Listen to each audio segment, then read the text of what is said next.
За сайн байна уу? Та нар сайн уу? Би сайн. Энэ бичлэгийг олж үзэж байгаа өдрийн мэндийг хүргэе. За ингэж нэг бид хоёр гэртээ ирсэн. Хотод ирсэн. Гэтэ удаан байхгүй дараа 7 хоногс бид хоёр буцаа явнаа. Тийм за.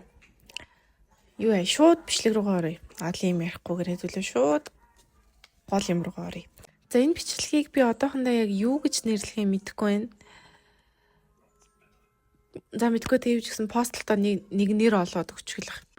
За юу ярих гэж байгаа вэ гэхлээр өөрийнхөө зүгээс дүүн нартаа, өсвөр насны дүүн нартаа за заавал дүүн нарт ч гэлтгүй юу н хэрэгтэй хүмүүст нь өөрийнхөө зүгээс ийм амьдралын талаар 10 зөвлөгөө өгч байгаа юм. Би ямар нэгэн төрлийн сэтгэл зүйч therapist эсвэл тийм мэргэжлийн хүн биш. Зүгээр жирийн 24 настай ээж. Тэгээд хувь хүн хөгжүүлэх сэтгэл зүй эсвэл spirituality гэдэг иймэрхүү сэдвүүдийн талаар ухаж уншиж судлах дуртай. Тэгээд уншиж судалсан зүйлсээ өөрийнхөө амьдралд хэрэгжүүлэх дуртай. Тэгээд өдөрт хүртэл өөрийнхөө амьдрал дээр хэрэгжүүлж үзээд, уншиж үзээд, ойлгож үзсэн зүйлсээ ер нь туршлагаасаа ингээ хуваалцаж байгаамаа. Тэгээд авах гэх юуханаар хандаарэ. Миний хамгийн ихний зөвлөгөө бол хүмүүсийн үзэл бодлоос эрх чөлөөтэй амьдр. За яг энэ сэдвийн талаар би cringe байх зориг гэж бичлэгэн дээрээ бүр ингээд илүү нарийн яриа тайлбарлсан баг. Гэхдээ энэ дээр ингээд богино дуртай авчих. Надаа энд бүхэлдэн 10 зөвлөгөө байгаа байхгүй юу. Тийм болохоор ингээд бүгдэн дээр нугаас удаан их юм ярьж чадахгүй байх ингээд хөнгөн тайлбарлаа явчих. Тэгээд аль нэг зөвлөгөөг нь илүү гүнзгийрүүлж тайлбарлуулаад тусдан бичлэг болгомоор байл бас let me know тий. Ийм өсвөр насн дээрээ явж байхдаа бид нэр ингээд хүмүүсийн үзэл бодлоос амар хамааралтай болцсон байдаг. Тэгээ тэрнээс болоод яг өөрийнхөө 100% хийх хүссэн юм хийж чадахгүй, өөрийнхөө бүтэн потенциалд хүрч чадахгүй, яг өөрийнхөө санаанд нийцэж амьдрч чаддаггүй. Ганц өсвөр наснд ч гэлтгүй яг энэ байдалтайгаа тэг ингээд адултууд ингээд насан туршид ингээд амьдрсан хүмүүс байдаг. Тэгэнгუთ энэ хиний амьдрал юм. Тэг энэ таны амьдрал. Тэгэхээр таны амьдрал юм чинь танд таалагдах хэрэгтэй. Таны эргэн тойрны хүмүүс биш. Хүмүүсийн үзэл бодлоос айх айдас, хүмүүс намайг юугээ бодож холоо, хүмүүст би таалагдахгүй болов гэх айх айдас угаасаа хүн болгонд байдаг. Тэнгууд энийг давж гарах угаасаа айгүй удаан процесс, тийм хурдан давж гарах угаасаа боломжгүй. Хүн өөртөө айгүй хийм яриа хийх шаардлагатай болд юм билэ. Миний туршлагаас бол одоо хинийгний үзэл бодол ингээд надад хамаарад эхлэх үедээ би хинийгний үзэл бодлоос ингээд insecure болоод ингээд санаа зовоод эхлэх үед яг тэр үед өөрийгөө ингээд барих хэрэгтэй, ингээд барьж авах хэрэгтэй. Би сая энэ хүний үзэл бодлоос ингээд хамаарчлаа. Би сая энэ хүний үзэл бодлоос ингээд санаа зовчлоо гэдэг ч юм уу. Яг тийм яг үе дээр яг тэр тухайн үе дээр өөрийгөө барьж аваад тэгээд одоо ямар нэм хаалган дээр ингээд шиг яг ийм санаа зовж байгаа, ичж байгаа хүмүүсийн үзэл бодлоос хамаарч яг тэр үе дээр өөртөөгөө ингээд ийм internal яриа дотроо ингээд ийм яриа хийх хэрэгтэй. Тэг яагаад би энэ хүний үзэл бодлоос ингээд хамаарад байна? Яагаад би энэ хүнээс ингээд санаа зовоод байна? Тэг энийг би өөрөө хийхийг хүсэж энэ хүнээс болоод би хийхгүй байх уу? Гэт яг ингээд өөртөө pep talk хийх хэрэгтэй. Өөртөө ингээд яг ингээд ийм сууж агаад өөр хөдөөс сууж агаад ингээд өөртөө ингээд зөвлөгөө өгч ингээд ярьж байгаа юм шиг яг тэгж дотроо тэгж ярих хэрэгтэй. Тэг ингээд бодоод өстө би одоо энэ хүнээс болоод эрх чөлөөтэй тэг өөрийнхоороо ингээ гоё сайхан амьдарч чадахгүй байгаа да. Яг л би санаа зовоод ичээд байгаа энэ хүн намайг шүүмжлэх үед энэ хүн намайг дормжлох үед гэдгээс айгаад би ингээд өөрхөн хүснээрээ амьдарч чадахгүй байгаа. Тэгэнгუთ энэ хүн бас надаас болоод тэг намайг ус өөрийг нь шүүмжилж ин гэж бодоод өөрийнхоороо бас амьдарч чадахгүй байгаа. Амар тэнэг өстө би чамаас санаа зовддаг чи надаас санаа зовддаг. Тэг хоёлаа тэрийг аль алиндаа хэлэхгүй ягаад бол хоёлаа ингээ гадна аль алиндаа ингээ тэг кулер ингээ кул харагдах гэж кулер гэж хичээгээд байгаа. Тэгвэл дотроо болохоор би чамаас санаа зовж чи надаас санаа зовоод. Тэг би ч хүснээрээ амьдарч чадахгүй чи ч хүснээрээ амьдарч чадахгүй. Тэгэж амьдрын гэж юу юм бэ? Тэгэл ингээл нэг өдөр сэрэл ингээл гівгийн хүмүүсийн үзэл бодол ингээл чам ямар чамаагүй болол гівгийнт нэг өдөр сэрэл амар үртгэлтэй болол тийм угсаа байхгүй л дээ. Энд чинь process гэхгүй ингээд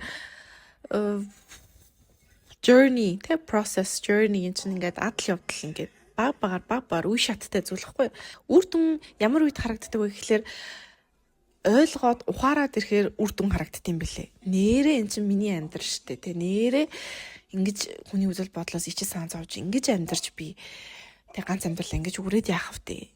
Би яагаад өөрийнхөө амьдралд өөрөө ингээ гол дүр нь үжиж өөрийнхөө хүснээр амьдарч болохгүй ингээд ухаарал явагдах үед ингээд баг багаар өөрчлөгдөж эхэлт юм бэл. За хоёр дахь зүйл нь болохоор don't take things personally. Юмыг хүн өөр дээрээ хит ингэж тусгаж авахгүй амьдрахаар айгүй амар амгалан амьдрт юм билэ.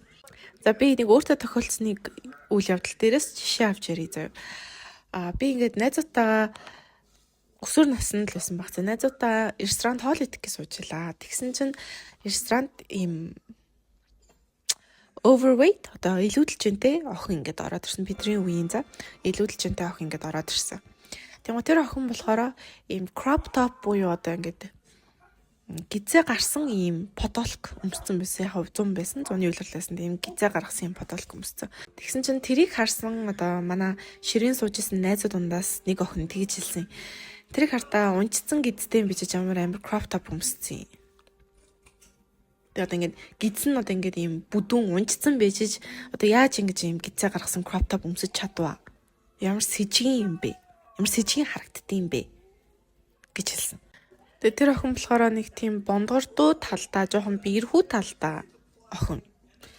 Тэгээд ер нь айгүй юм дэглэн барьдаг, айгүй ингэж юм хоолоо хасдаг. Тэгээд турмаар байгаагаа ингээд бид нарт айгүй ингэж гомдолж ингэж өгүүлж ингэж ярьдаг тийм охин байсан байхгүй.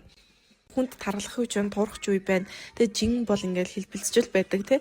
Тэнгууд өөрийгөө таргалсан ч турсан ч ингээд өөрийгөө хараад ингээд зүгээртэй тий.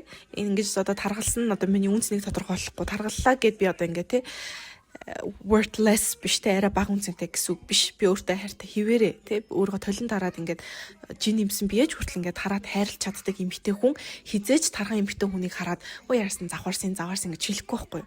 Тэгэхээр ерөөсө хүмүүсийн чамд гаргаж байгаа хандлага хүмүүсийн чамд гаргаж байгаа зүйл ерөөсөө л өөрийнх нь тусгал. Өөртөө яаж ханддаг тэрнийх нь тусгал. Тэгэхээр тэрийг нэг амьд гэж өөр дөрөө personally хүлээж авах шаардлага байхгүй. That's whatever they're dealing with. That's not on you. За урт зүйл нь болохоор залуу насн дээр өөрийгөө мэдлэг, боловсрал болон ур чадвараар бүр ингээд стакл бүр ингээд бөмбөгд. За мэдээж ихтэй сургуульд яв, диплома аав, тэ боловсрлоо эзэмш. Актив би яг энэ дээр knowledge тэ өөрийгөө ингээд мэдлэг, боловсрлоор stack хий, тэ бөмбөгд гэдэг нь заавал ихтэй сургуулийн дипломыг ярьж байгаа юм биш. Ер нь хувь хүний хувьд өөрийнхөө мэддэг тэ одоо сэдвүүдийг тэ өөрийнхөө мэдлгүүдийг ер нь тэгвэл маш олон төрлийн юмыг ингээд сонирхох хэрэгтэй. Заавал одоо тэр мэрэгчлэлт нь болох албагүй. Гэтэ сонирх. Одоо жишээ нь сэтгэл зүйч заавал болох албагүй. Тэгээ заавал сэтгэл зүйчийн ихтэй сургуульд ингээд яваал дипломыг аваад ингээд чи заавал сэтгэл зүйчийн ажил мэрэгчлэлтэй болоодох гэж байгаа юм биш. Гэхдээ сэтгэл зүйн талаар сонирх. Тэг сонирхолтой бай. Сонирхлоо ингээд айгу тэлэх хэрэгтэй. Ялангуяа ингээд залуу байгаа насн дээр. За тэг мөн адил скилээ мэдлэгтэй яг адилхан тэг скилээ ч гэсэн ингээд айгуух стаклах хэрэгтэй юм лээ. Бүр ингээд давхарлаад ингээд өрөх хэрэгтэй юм лээ. Чаддаг юм ингээд олонтой байх хэрэгтэй гэж би боддог. Заавал дуучин болох албагүй. Гэтэ дуудуулаа сурчих. Тэг заавал бүжигчин болох албагүй. Гэтэ бүжиглээ сурчих. Тэгэхээр энийг ингээ яаж ингээд ял болохгүйгээр ингээд айгу энгийн аргаар ингээд хэрэгжүүлэх вэ гэхээр хүн хоббигоо тэлчэхэд болон билээ. Тэг ингээ шинэ он гарахад одоо юу гэдэг би энэ жил дор хаяж 5 ширхэг ингээд юм шинэ хобби ингээд те сурна чаддаг болон те шинэ ингээд 5 ингээд те сонирхдаг зүйлтэй болон те тэрийг туршиж үзнэ гэдэг ч юм. Тэгээд тэр 5 хоббигоо ингээд хөгжүүлээд өөрөө туршиж үзээд тэг ингээ скилээч нэмчин мэдлэг боловсрлооч нэмчин. Зөндөө олон төрлийн хүмүүстэй хүн амьдралынхаа туршид танилцсан, найзлан, нөхөрлөн тэгэнгუთ одоо хүмүүстэй гоё ингээд юм яриа өрнүүлж чаддаг байх айгүй чухал юм билэ. Тэгэнгუთ хүн ямар нэгэн сэдвийн талаар ярихад тэрнийхэн талаар ядаж зах зугаас нь мэддэг те яриаг нь ингээд өлгөж аваад өргөжлүүлээд ярьдаг. Эсвэл тэр талаар нь ингээд судалсан мэддэг ингээд ярьж чаддаг ч юм уу. Тэгээ тийм хүмүүс юу айгүй дотносож, найзалж, нөхөрлөхөд айгүй гоё байдаг. Тэгээ анх танилцахад ингээд ерөөсө тэр хүний талаар тийм мдээгүй байж байгаад ингээд дотносоод ирэнгуут ингээд чаддаг юм олонтой, мэддэг юм олонтой. Бүр амар гоё тийм хүмүүстэй хамт байх, тийм хүний эргэн тойронд байх амар гоё. За дөрөвдөг нь болохоор know yourself. Өөрийгөө мэд. Өөрийгөө судал. Энэ талаар би хамгийн анхныхаа бичлэг дээр бүр ингээд 40 минутын яриа хийсэн байгаа. Тэгээд бас тэ дахиад илүү гүнзгийрүүл сонсомоор ойл тэр бичлэгийг ороод үзээрэй. Их гэсэндээ хүн өөрийгөө мэддэг байх юм бол савлашгүй, хөдлөшгүй юм өөртөө их итгэлтэй байдаг. Хин нэгний үзэл бодол юм уу, хин нэгний одоо чамд доромжлол юм уу, тиймэрхүү юм дээр чиний өөртөө итгэл чинь савлахгүй гэсэн. Яг бол чи өөрийгөө мэддэг учраас. Does that make sense? Чи толгоон дээрээ ягаан үстэй байлаа гэж бодъё. Тэгээ чи толгоон дээр хүс чи ягаан гэдгийг мэддэг.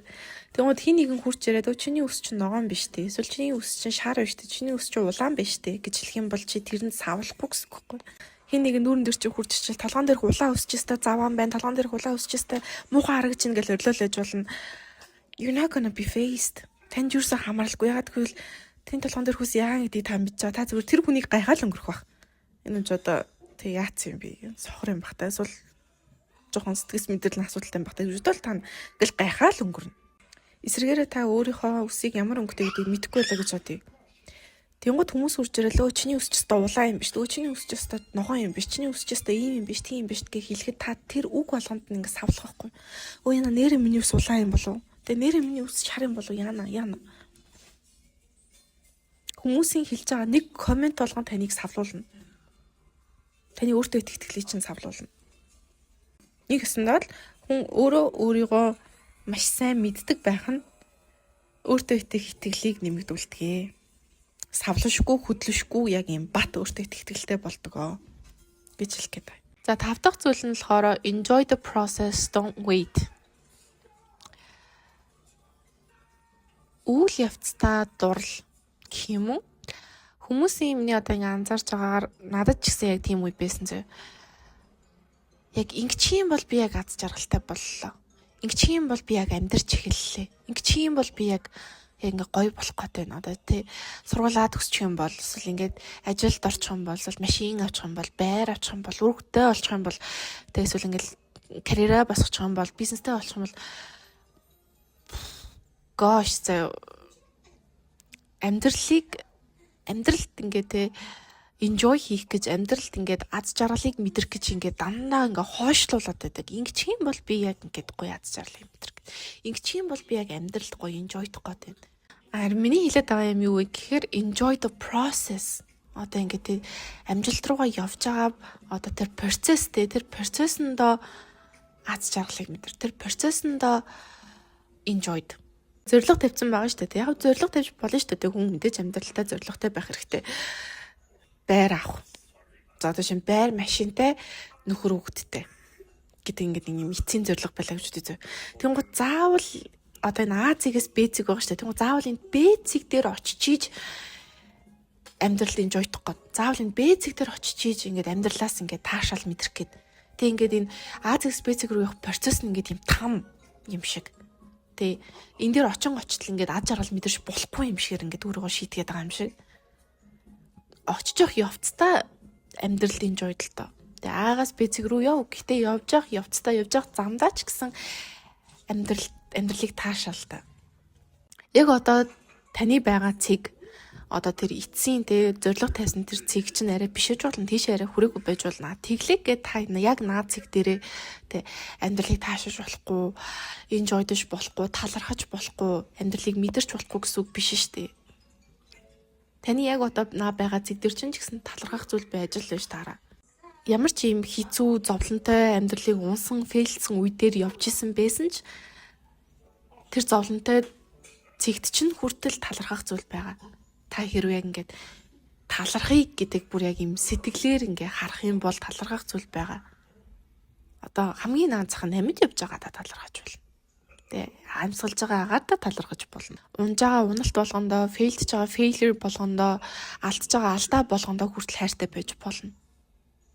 Заавал бүр ингээ амжилтанд хүрч иж ингээд амьдралыг хайрлах гад хүлээгээд авах шаардлага байхгүй.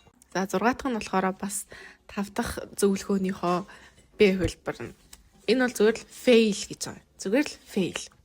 Тэгэл болоо би зүгээр энэ нэр ингэсээ зүгээр л fail гэж бичсэн. За би хамгийн сайнаар ингэж тайлбарлах юм байна. 2 хүн байлаа гэж үгүй. Хоёулаа бизнес эхлэх гээд байгаа зөө. Тэнгууд нэг нь болохоор fail-тгэс айдаг. Тийм болохоор ингээд айгүй юм сэрэмжтэй, айгүй болгоомжтой ингээд эхлэх гэж ингээд маш их хэмжээний цаг зарцуулаад байгаа. Ягаад бол fail-тгэс айж байгаа учраас тий яг ингээд төгс хийхийг ингээд хүсэж байгаа учраас. Хоёр дахь нь болохоор хамаагүй гэд ямар ч тийм фейлдэх айц байхгүй шууд эхэлж байгаа хүн. Тэгвэл энэ хоёр хүний хин нь хамгийн хурдан их зүйлийг ойлгож хамгийн хурдан амжилтанд хүрнэ гэж бодож байна. Хоёр дахь хүн нь яагаад гэвэл биш дээ.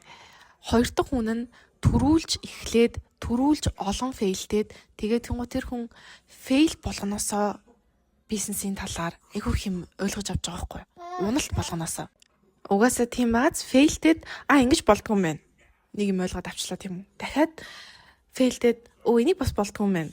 Дахиад нэг юм ойлгоод авчлаа. Дахиад фейлдээд энийг чи ингэмээр юм байна. Дахиад нэг юм ойлгоод авчлаа. Ингээд айгүй хурдан айгүй олон фейлдээд тэгээд төдий хэмжээнд айгүй хурдан айгүй олон юмыг ойлгож авч байгаа байхгүй. Тэнгууд нөгөө хүн л болохоор ингээ perfectionist те заавал юм ингээ төгс хийх гээ заавал фейлдэхгүй хийх гээд ингээ эхлэхгүй хүлээгээд нь штэ. Тэнгууд тэр хүн тэгж удаад нэг юм эхлэн штэ.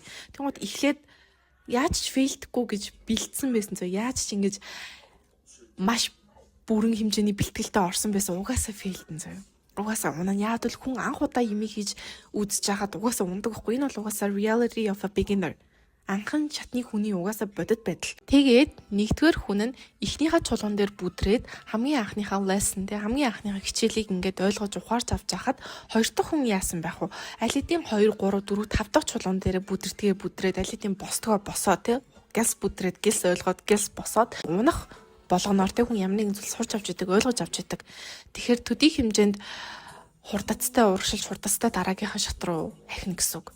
За 7 дахь нь байха. I lost count. 7 дахь нь манайхаа.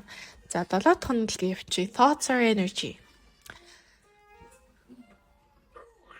За энэ бол миний жоохон spiritual тал руугаа буюу одоо юм сүнслэг тал руугаа хороо ертөнц сүнслэг spirituality талаар би угаасаа сонирхдаг, уншдаг, судалдаг. Тэгэхээр миний тэрнтэй жоохон хамааралтай зөвлөгөө орж ирэх чинь таны өдөр тутамдаа бодож байгаа бодол чинь энерги долгион ялгаруулж яадаг. Хорвоо ертөнц рүү. Тэгэхээр be aware of your thoughts гэж хэлэх гээд байгаа. Awareness гэдэг одоо монголоор ухамсар. Арай илүү ухамсартайгаар бод. Бодолтой арай илүү ухамсартай ханд. Яад гэвэл бид нар ухамсаргүйгээр өдөр тутамдаа маш олон хэрэггүй бодлууд бодож идэг. Хүмүүс өдөрт боддог бодлынх нь за бараг 80% нь үнэхээр хэрэггүй зүйлс байдаг. Та ингээд нэг өдрийг дан бодлоо чагнаад ингээд өнгөрүүлээд үзээрэй зөө. Хэдэн хувь нь яг үнэхээр таны өдөр тутмын амьдралд хэрэгтэй ингээд те бодол бодож нь. Хэдэн хувь нь зүгээр ямар ч хинт ч хэрэггүй зүгээр юм. Зүгээр ингээд чалчиж чинь те бүр ингээд зүгээр хинт ч хэрэггүй зүгээр юм чалчиж чинь. Тэрийг та ингээ анзаараад үзээрэй зөө. Тэгмээд бидний бодол чинь энерги буюу одоо юм долгион ялгаруулж идэг учраас хороо дэлхий рүү юм сигнал явуулж идэг. Одоо ингээд хороо ертөнц рүү ингээд юм бодлороо ингээд юм байнгын сигнал явуулж идэг гэдээ ойлгочих болно. Тэгмээд та өөрийнхөө бодлыг анзаараад үзээрэй. Ямар сигнал явуулаад байна? Хороод та яг ингээд өөрийнхөө амьдралын талаар яг юу гэж хэлээд байна? Одоо ингээд дандаа би арчаагүй, би доожоогүй, би чадахгүй, би бүтлэхгүй, би мөнгөгүй, би ядуу гэж ийм үзэл бодлоор таны тэ өдөр ингээд өнгөрдөг, таны өдөр тутамд байнгын юм үзэл бодлууд байдаг бол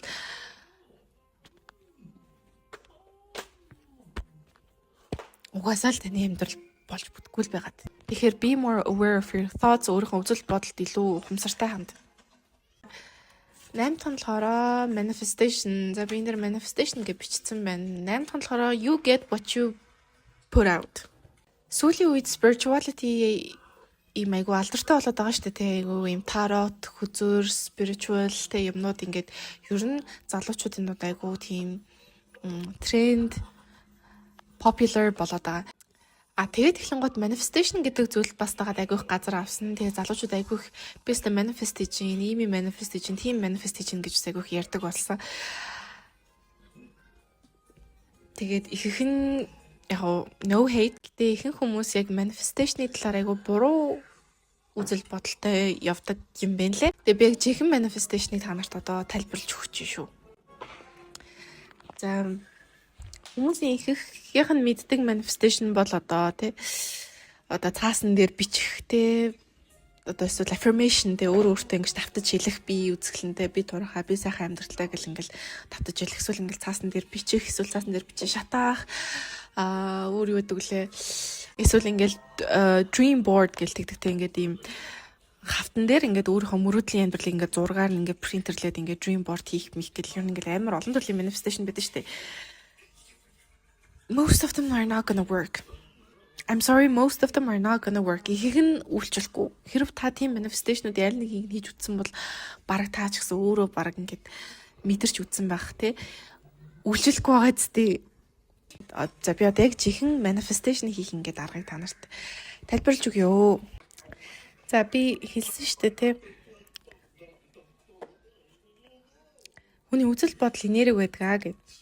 Энерги буюу одоо юм долгион vibration ялгаруулж байгаагаа гэд. За ганцхан үзэл бодол гэлтгүй ер нь хүн төрөлхтөн бид нар чинь өөрсдөө энерги.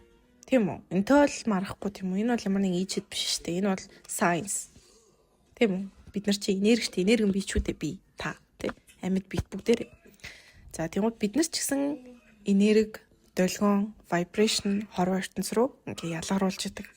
Тэгэхээр таны яг одоо энэ амьдарч байгаа амьдрал байгаа байдал чинь таны ялгаруулж байгаа тэр долгионы энергийн тусгал. Нэгсэндээ таны одоо итгэл үнэмшил, үзэл бодол, гаргаж байгаа хандлага. За тэгээ тэр үзэл бодол, гаргаж байгаа хандлага дээрээ суурлаа таны хийж байгаа үйлдэл. Тэгээ энэ болгон чинь ингээд манай охин унах чинь энэ болгон чинь ингээд хорвоо ертөнц рүү ингээд ийм долгион vibration энергитэй ингээд явуулж идэг. Тэгэхээр таны өдөр тутамдаа хийж байгаа үйлдэлүүд чинь тэр өдөр тутамдаа бодож байгаа бодол гаргаж байгаа зан чанар те бүх зүйл чинь арчаагүй доожоогүй ууртай уцаартай те ингээд амьдралаа үзий яатсан мэдлэг боловсралгүй мөнгөгүй арчаагүй гэд ингээд ийм өнцгөөс юм гаргаж байгаа бол яг наач нь л эргүүлэл тань дээр ирнэ. Тэгэхээр manifest хамгийн үр дүнтэй manifest хийхийн арга нь юу вэ гэхлээр identity shift. Буюу одоо өөрийнхөө identity-г тэр чигт нь 180 градус өөрчилнө гэсэн үг. Нэгсэнд өөрийгөө 180 градус өөрчилнө. Тэгжээж таны reality өөрчлөгдөнө. Таны бодит байдал ч өөрчлөгдөнө. Тэгэхээр энийг яг яаж хийх вэ гэхлээр та нэг дэвтэр гаргачих. За дэвтэр гарчвал би зур утасныхаа notes дээр байсан ч болно. Надад яг өөрийнхөө болмоор байгаа version-ыг тэг ингээд өөрийнхөө болмоор байгаа хувилбарыг маш дэлгэрэнгүй тоочоо бич. Яг ямар хүн болмоор байгаа юм. Тэг ямар амьдралтай саятан тэр бомтон тэг бизнестэй 2-3 бизнесийн орлоготой. Тэгэхэд ганцхан юм материаллык зүйл тооч биш. Яг тэр хүнийг одоо тэг өөрөө болмоор байгаа тэр хувилбарыг ингээд дотн гаднаггүй тооч. Яг ямар зам чанартай тэр үчи өөрийгөө яаж авч явдیں۔ Тэг би яаж авч явдیں۔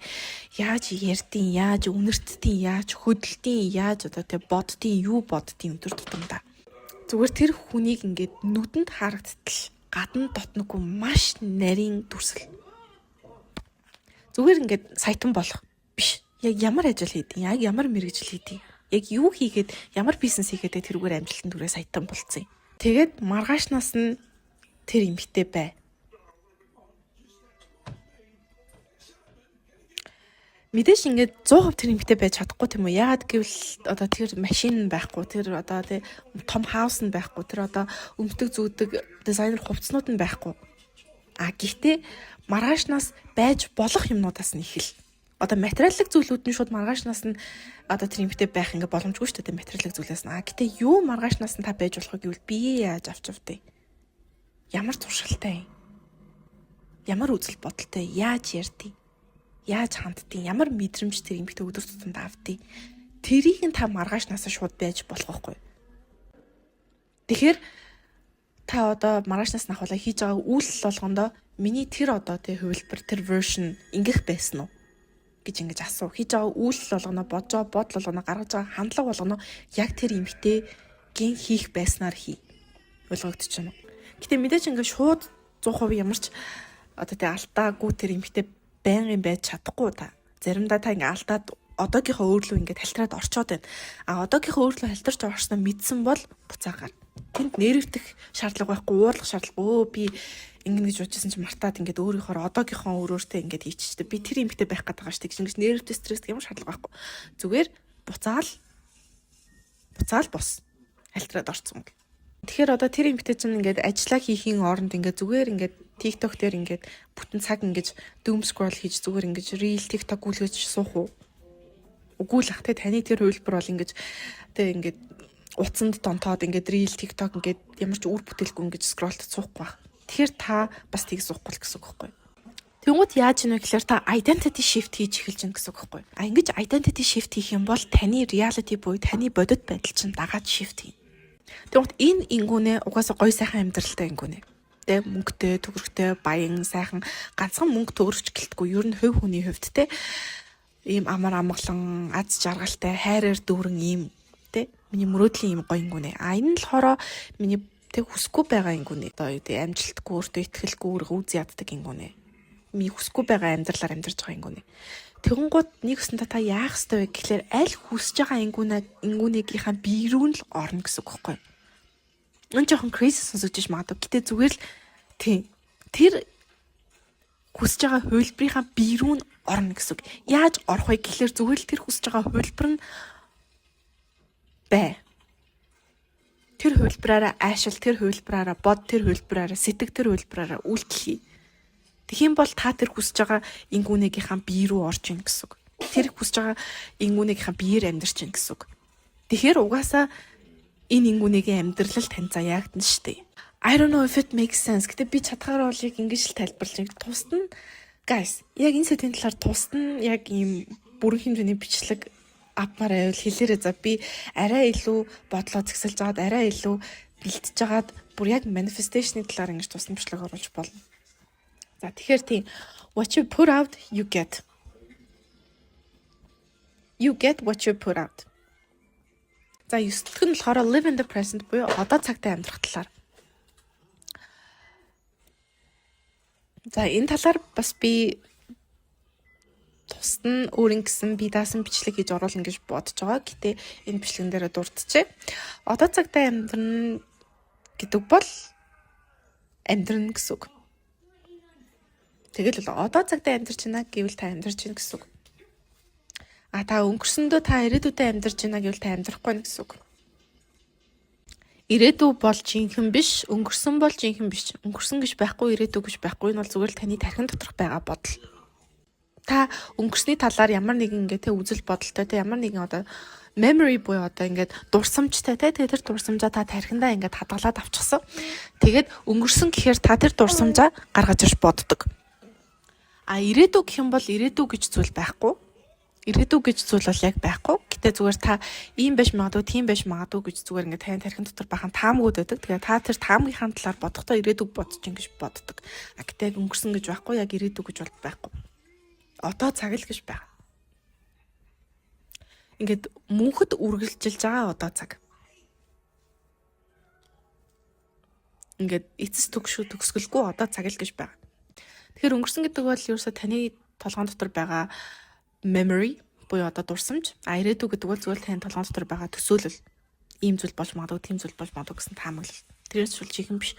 Тэгэнгუთ та өнгөрсөнд амьдраад ирээдүйд амьдраад байна гэдэг чинь та толгойн дотор их амьдраад байна гэсэн үг байхгүй юу? Өнгөрсний талаар айгүйх бодож, та алдсан зүйл айгүйх бодож, тэгвэл ингээд өнгөрсөнд одоо гой байсан амьдралаас бол айгүйх дурсаж ингэж амьдрах те. Тэгэхээр та яг одоо энэ мөчтөө буюу яг энэ амьдрал дээр энэ дэлхий дээр амьдрахгүй байна гэсэн үг. Та тархин дотор амьдраад байна гэсэн үг. Тэгэхээр та яг энэ дэлхий дээр болж байгаа тэгээ одоо цагт болж байгаа амьдралаа айгүйх алдчихин гэсэн үг. Та амьдралаа маш их алдчихин гэсэн үг.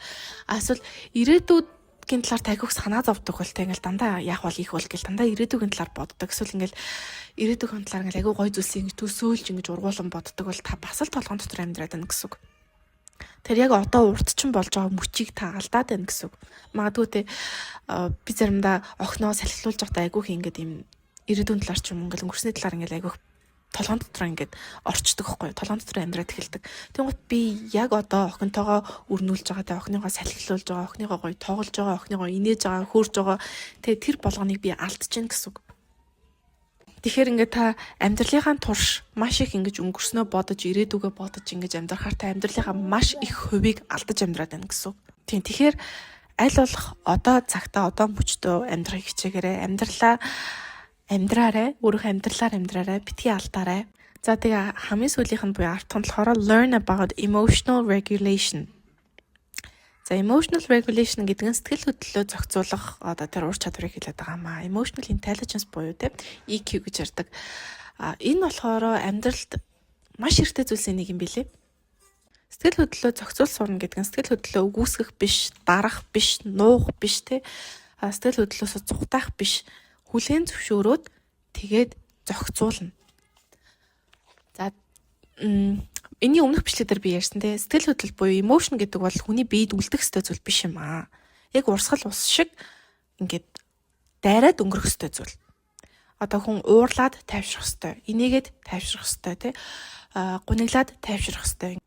Урсгал ус шиг таныг ингээд дайраад өнгөрөх ёстой зүйл. Тэрнээс биш тэрнтэй ингэж зууралтаж ингэж тэрнээс ингэж зуурч барьж үлдэх ямар шаардлага байхгүй. Тэгээ би одоо ч гэсэн сэтгэл хөдлөлөө зохицуул сурж байгаа. Сэтгэл хөдлөлөө ойлгож удирдах сурж байгаа. Суралцаад явж байгаа.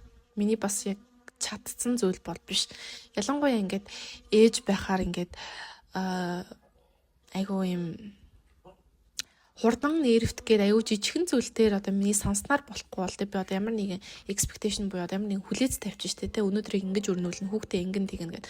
Тэгмээд яг миний яг санснаар болохгүй болохоор аюу жижигхэн зүйл аюу хурдан уурлах гад байдаг, уцаарлах гад байдаг болсон байлээ би. Тэгээд уураа уцаараа regulate хийх буюу одоо ингээд зохицуулж сурж байгаа. Тэгэхээр яаж зохицуулж сурах вэ гэхлээр you gotta learn to sit with your emotions. You gotta be comfortable with sitting with your emotions. Одоо сэтгэл хөдлөлтөөгөө хамт хандаа сууд сурах хэрэгтэй юм билээ нэг өсөндөө. Одоо ингээд уурлах юм бол ууртайгаа ингэж тэмцэлдэх биш. Одоо ингээд уйлмар санагдчих юм гуниглах юм бол тэрнтэйгээ ингэж тэмцэлдэх биш. Тэрийг дарах гэж чих биш. Зүгээр ингээд сууд сурах хэрэгтэй юм бил яг тэр сэтгэл хөдлөлтөөгөө. Sit with your emotions. Уйлах хэвээр бол уйл, уурлах хэвээр бол уурал. Гэтээ тэр сэтгэл хөдлөлтөй хамт ингээд суу. Ингээд найзтайгаа хандаа сууж байгаа юм шиг тэр сэтгэл хөдлөлтөй ингээд суу. Ганцаараа тий одоо би ингээд жишээ үзлээ л ингээд ууралтай байгаа бол ингээд нэмээ би яг одоо ууртай байна. Миний уур хурж байна. Би ийм нас болоод ингээд ууралж байна. Ийм болсон учраас миний ингээд уур хурж байна. Миний уур хүрнэ гэдэг нь болохоор буруу зүйл биш. Би бол хүн. Тэ уур гэдэг бол хүний мэдэрдэг жирийн сэтгэл хөдлөл. Тийм болохоор би уураа мэдрэх хэрэгтэй. Тэгээ уураа мэдрэх нь зүгээр. I'm gonna feel my anger. I'm gonna sit with my anger. It's okay. Гэхдээ энэ сэтгэл хөдлөл намайг зөвхөн дайраад өнгөрөх хэрэгтэй шүү ингэвнэ. Энэ сэтгэл хөдлөл надад ингээд үүрт үлдэхгүй. Би яг одоо ууртайгаа болохоор ингээд бүх юм ингээд надад ингээд ууртай ингээд дургуун өрмөр санаж байгаа ч гэсэндээ энэ түр зургийн зүйл. Сэтгэл хөдлөл бол түр зурих. Яг урсгал ус шиг намайг дайраад өнгөрд. Яг одоо би ууртай байна. Миний бие ингээд уур мэдэрч जैन. Тэ миний дотор ингээд уур мэдрэгдэж जैन. Гэхдээ хэсэг хугацааны дараа энэ ингээд байхгүй болно. Тийм учраас одоохондоо би нэг зүгээр мэдрээ суучи. Зүгээр би ингээд уураа мэдрээ сууя. Тэ гуниг бас яг адилхан тэ. Би юм нас болоо гуниглж जैन. Тэ надад энэ үнэхээр ингээд гунигтай байна. Ингээд ингэсэн болохоор миний сэтгэлийг өвтгөлөө. Тэгээд гунигээ ерөөсөө үүсгэж болохгүй. Тийм ээ гуниглах нь зүгээр штэ.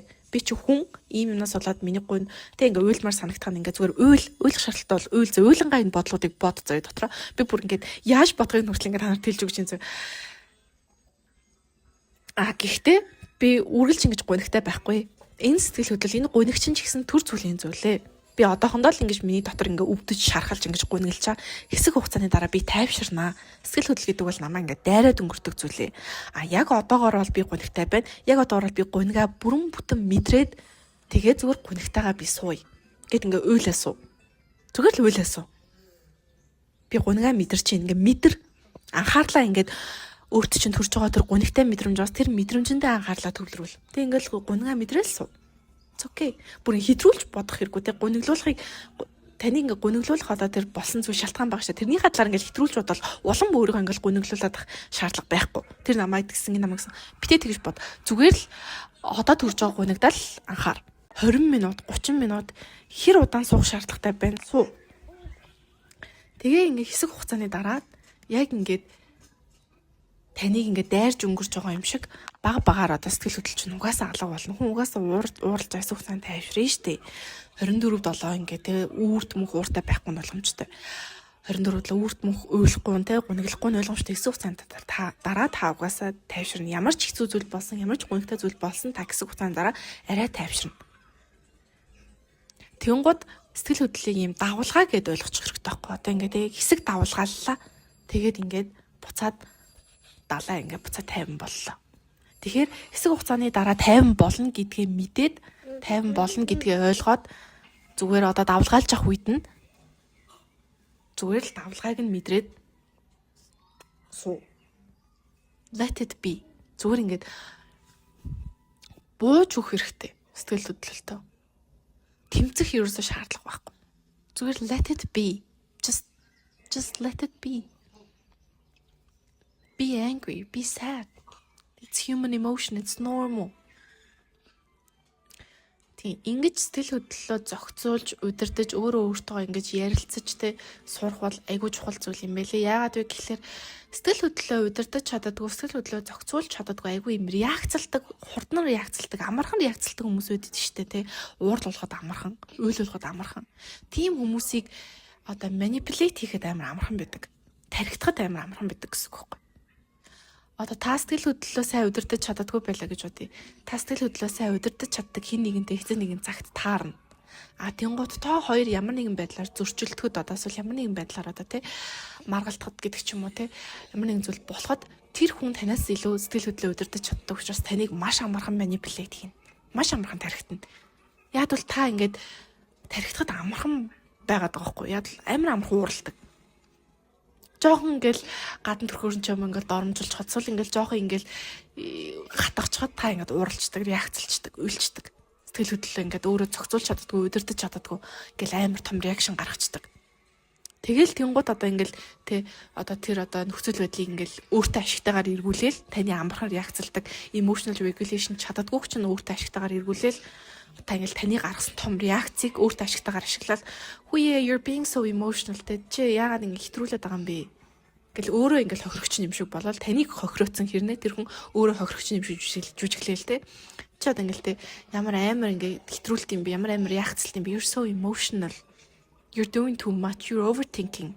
Та хэтрүүлээд тань жоохон тайвширхгүй юм уу гэж мэгэл те. Чи жоохон галзуураад байна, малзуураад байна гэл. Тэнгууд эргэн тойрны хүмүүс нь бас ингээд таныг харангуй та ингээд амар хэтрүүлж ингээд айшлаад байгаа, хэтрүүлсэн реакцлаад байгаа, галзуу солиотой хүн шиг харагдаад тэнгууд нөгөө таныг тэ ингээд өвтгсөн таныг ингээд охироосон хүний талд ордог ч юм уу. Яг бол тэр хүн илүү тайван, илүү логиктэй байгаа учраас тэр хүний талд ордог ч юм уу, тэ. Та болохоор илүү логикгүй, илүү юм савлгаатай, илүү реакцтай байгаа учраас таныг илүү ингэж буруутгадаг ч юм уу. Тийм учраас сэтгэл хөдлөлөө удирдах чадна, сэтгэл хөдлөлөө regulate хийж чадна гэдэг бол маш чухал скил юм байлээ. Тэрний талаар судлаарай. Emotional intelligence те emotional regulation гэдэг энэ талаар айгуу тийм мундаг зохиолчдын бичсэн одоо мундаг PhD medical те degreeтэй хүмүүсийн бичсэн мундаг номнууд байд юм билээ. Тэгээд олоод аваад уншаарай. Тэгээ ерөөсөө энэ 10 зүйл байна. За тэгээ ер нь дүү нартаа заавал дүүнерт яг мэдээж дүүнертаа гэхдээ мөнгөний зөвлөгөө хэрэгтэй байж болох тий хинч байсан бүгдэнд нь ингээд зориулв. Миний ер нь сүүлийн 2 хагас жилийн хугацаанд миний ойлгож авсан дэ амьдралын талаар ойлгож авсан 10 зүйл гэвэл энэ байна. Тэгээд та нартай хуваалцлаа. Тэгээд хэрэгтэй байсан гэж ядаж байна. За тэгээд дараагийн бичлэг хүртэл баяртай. Хайртай шүү.